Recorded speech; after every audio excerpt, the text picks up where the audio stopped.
Students, so we have a question over here. Question में हमसे कहा गया है यहाँ पे how to study electrostats. I am studying it from the last 3 months, but seems like my concepts are not clear. Then how should I study it? I'm confused. Can you suggest me some idea? Definitely.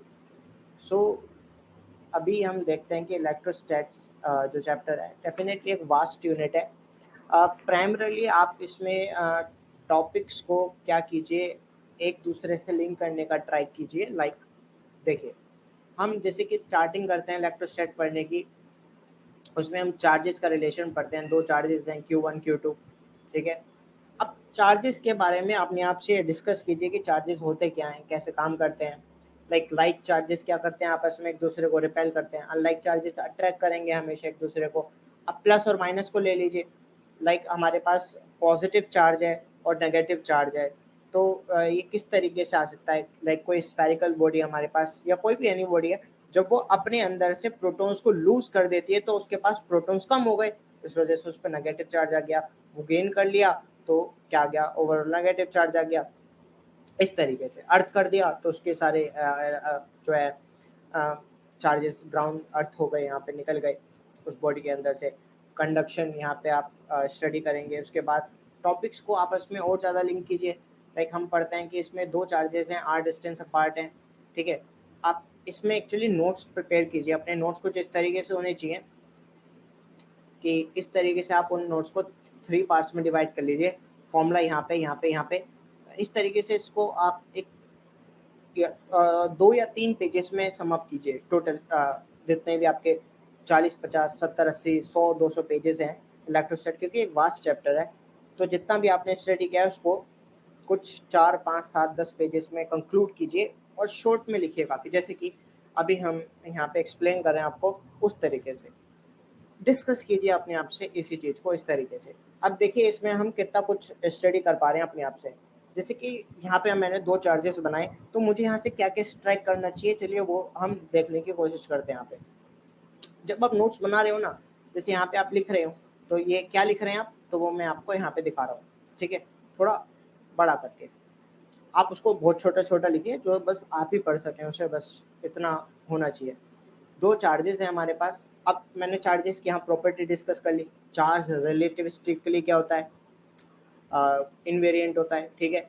क्योंकि वो मास जो होता है वो रिलेटिविस्टिकली variant होता है। मास रिलेटिविस्टिकली क्या करता है, वेरी करता है। m = m0/√1 - v²/c², but charge के साथ ऐसा नहीं होता, ठीक है। एंड सेम चार्जेस का हमने डिस्कस कर लिया। उसके बाद हम यहाँ से और क्या कंक्लूड कर सकते हैं कि मान लीजिए सेम चार्जेस है तो रिपेल कर रहे होंगे एक दूसरे को, ठीक है। अब उनके बीच का लगने वाला फोर्स क्या होगा, 1/4πε0 Q1 Q2/r², यही फोर्स होता है, कोलम्बिक फोर्स, ठीक है। यहाँ से आप क्या कंक्लूड कर सकते हैं, यहाँ से आपको इसकी यूनिट डायमेंशन पता होनी चाहिए। अच्छा, अब इसमें भी काम की चीज़ें हैं काफ़ी। 9 × 10⁹ इसका वैल्यू होता है न्यूटन मीटर स्क्वायर पर कूलम स्क्वायर, ठीक है। अब यहाँ से लेकिन ये SI यूनिट में, अगर CGS में वो पूछ ले तो फिर क्या होगा, तब 1/4πε0 का वैल्यू क्या होगा, 1 होगा उस केस में, ठीक है। ये बहुत इंपॉर्टेंट चीज़ हो जाती है। कई बार यहाँ से गलतियाँ होती है हमारे साथ। सबसे ज़्यादा गलतियाँ वैसे यहीं होती हैं, अगर वो CGS में दे देता है ना, फिर हम 1 का याद ध्यान नहीं रखते यहाँ पे। अच्छा, उसके बाद यहाँ से क्या क्या दिमाग में रख सकते हैं चीज़ें, वो हम यहाँ पे डिस्कस कर सकते हैं, ठीक है। जैसे कि आप इनके बीच में कुछ भी मीडियम रख दीजिए, इन दोनों के बीच में लगने वाला फोर्स कभी चेंज नहीं होगा, ठीक है। वो हमेशा सेम ही रहने वाला है, KQ²/r², ठीक है। एंड इस टाइप से आप चीज़ों को डिस्कस कर सकते हैं।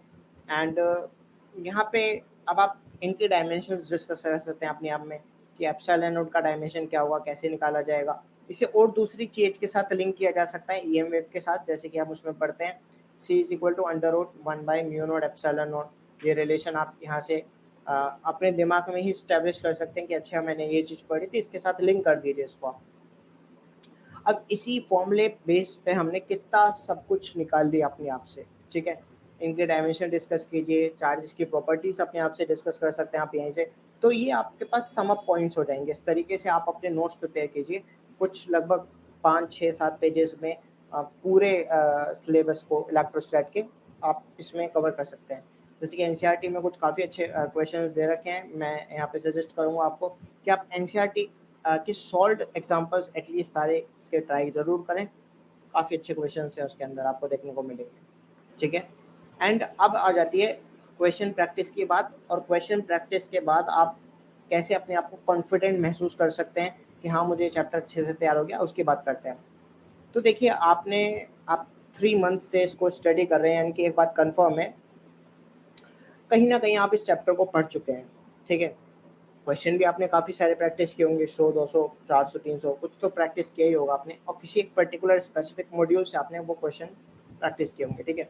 मान लीजिए हम मान के चलते हैं आपने 200 क्वेश्चन इसके प्रैक्टिस किए हैं, ठीक है।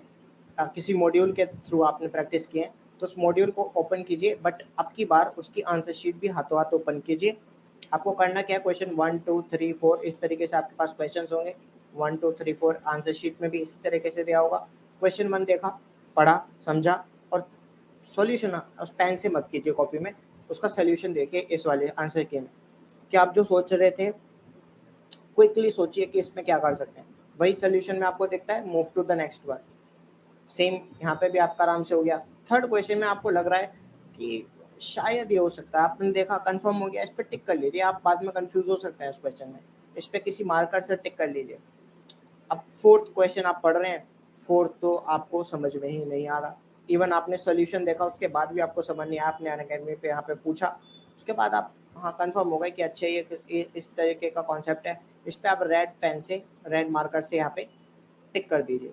इस तरीके से आउट ऑफ 200 हो सकता है आपके 50 क्वेश्चंस निकल के आ जाए मैक्सिमम, ठीक है। डाउटफुल हो जो इस तरीके से और इस तरीके से, दो टाइप के मार्कर से आप मार्क करेंगे, उसके बाद 50 क्वेश्चंस आपके निकल के आ जाते हैं total.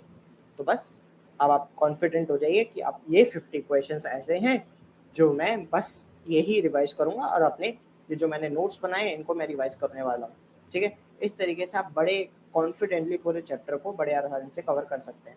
So hope this help you and answer your question. Thank you very much.